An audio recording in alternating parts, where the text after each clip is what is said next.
ហើយនេះគឺចុងសប្តាហ៍នេះបាទ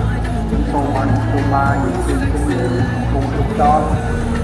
ចំផ្លូវស្មៅជ្រឹងមកជួបបាយទាំងអស់បាទសូមរកចំណងសុវត្ថិភាពបាទដោយមិនមានឲ្យទុកនៅក្នុងផ្លូវស្មៅជ្រឹងឬក៏ចិញ្ចើមផ្លូវស្មៅជ្រឹង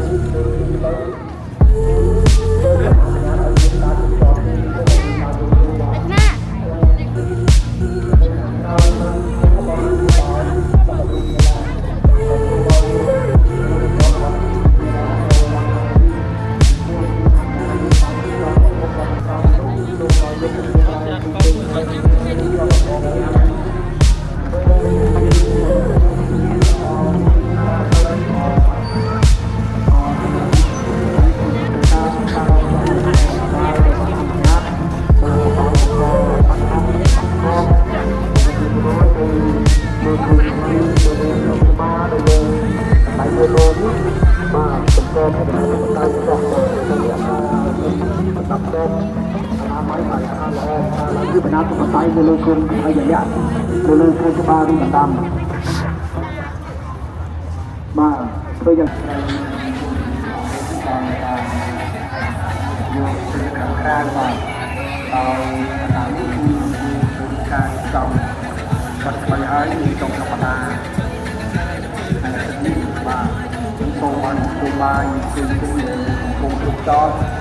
គឺលើគ្រូផ្លូវថាពីច្បាប់នេះបានការយកយល់ពីការរៀបចំរបស់អាជ្ញាធរមានសមត្ថកិច្ចតែកំពុងធ្វើការរៀបចំបាទមធ្យោបាយបកកង់3បាទពីទាំងអស់ពាក់ព័ន្ធទៅនឹងការចរាចរណ៍នៅលើផ្លូវដែលមានបិទចាប់ពីផ្លូវ240រហូតទៅដល់នៅផ្លូវបែករហូតដល់ផ្លូវ94បាទមុខទន្លេសាបបាទដោយយើងមិនមានឯការធ្វើការចោទទេគឺសូមអធិស្ឋានពីសម្ដៅលោកស្រីដែលមានយុទ្ធវិធីគ្រប់ប្រភេទនៅលើផ្លូវស្មារតីរបស់យើងបាទទី2ចំពោះការឈប់ចោទនៅតាមហាងតាមអាហារដ្ឋានភោជនីយដ្ឋានផ្សេងៗពាក់ព័ន្ធនៅទីចាំផ្លូវមិនអនុញ្ញាតឲ្យមានម៉ូតូចតនៅតាមមុខហាងនៃផ្លូវស្មារតីទេយើងខ្ញុំបានគ្រប់ជំរាបជូនជារឿយៗហើយថានៅថ្ងៃដែលរៀបចំផ្លូវស្មៅជ្រឹងមកជួបបាយទាំងអស់បាទសូមរកចំណងសុវត្ថិភាពបាទដោយមិនមានឲ្យទុកនៅក្នុងផ្លូវស្មៅជ្រឹងឬក៏ចិញ្ចើមផ្លូវស្មៅជ្រឹងទេពីព្រោះកាលណាទុកទៅវាត្រូវការជញ្ជូនរហូតទៅវាធ្វើឲ្យបាត់បង់នៅសម្បត្តិផ្នែកវិទ្យាសាស្ត្រនៃសង្គមភាពហើយគឺការរៀបចំរបស់អាជ្ញាធរលោកសមត្ថកិច្ចបាទហើយគឺខ្ញុំជួបមុខឲ្យតម្លៃលើការមើលលើទៅគឺយើងសម្រាប់ឲ្យមានការជិះជាប់ទីទៅមានការយល់ព្រមណាហើយខ្ញុំក៏បានជួយដល់បាទពីណាខ្ញុំក៏បានយកលោកប្រព័ន្ធរបស់ទីនេះណាចូលមកនេះគួរអាចអាចមានការជិះជាប់ទីមកដល់ហើយទៅតាមនេះបាទគឺជួយកំសាន្តតែចូលកងកម្លាំងលោករបស់ទីនេះเราต้องลงมาลงมาลงมาลงมาลงมาได้ออกมาป่าได้ออกมาไปมา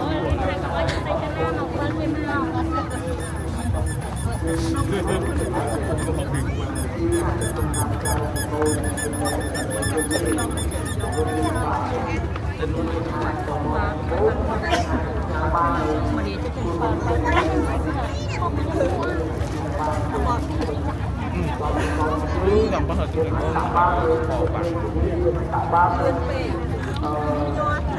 มันรวมเยอะจังก็จะทำได้คุณมาโตมาลงมาลงจำเป็นการลงคุณลงในที่มันโตปัญหาที่โตเรียนอะไรเลยแล้วจะไว้ในเลยก็ต้องบอกอะไร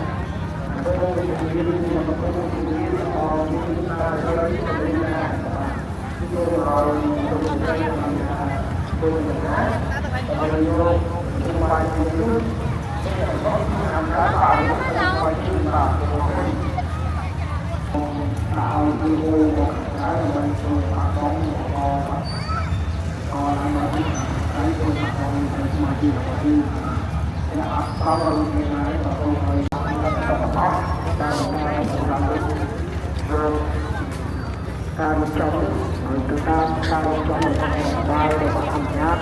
បាទកុំឲ្យបង្កឲ្យបាត់បង់បាត់បង់ពីពីរួយទៅលើគ្រូគ្រូទៅលើច្បារទៅលើកន្លែងវេទនេះ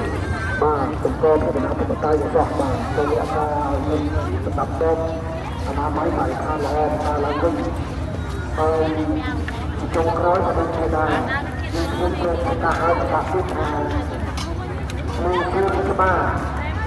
ខាងទៅពីរដ្ឋបាលដែលយើងគ្រូច្បារពីជាប់បាទកំពុងតែកកើតឡើងពីបណ្ដាប្រតិយហើយបាទនៅក្នុងសប្តាហ៍នេះខ្ញុំប្រកាសឲ្យណាខ្ញុំប្រកាសឲ្យក្នុងសប្តាហ៍នេះ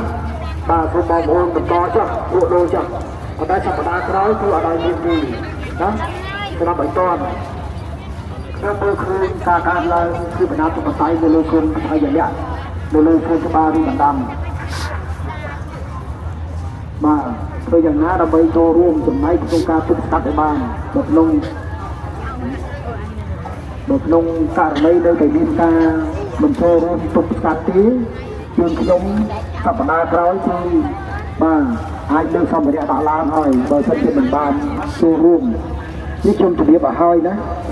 ជម្រាបឲ្យហើយសូននេះបណ្ដាំសូនប្រឆាយអ្នកក្នុងសប្តាហ៍នេះលក់ចោះ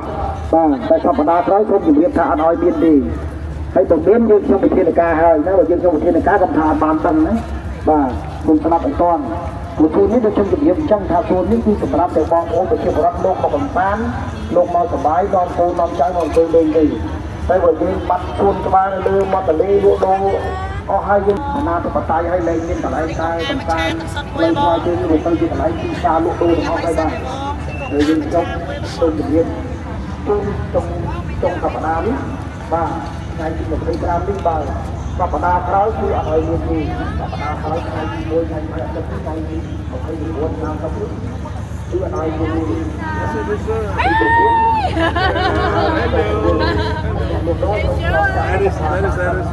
ទៅមកពីតាមផ្លូវណាទៅ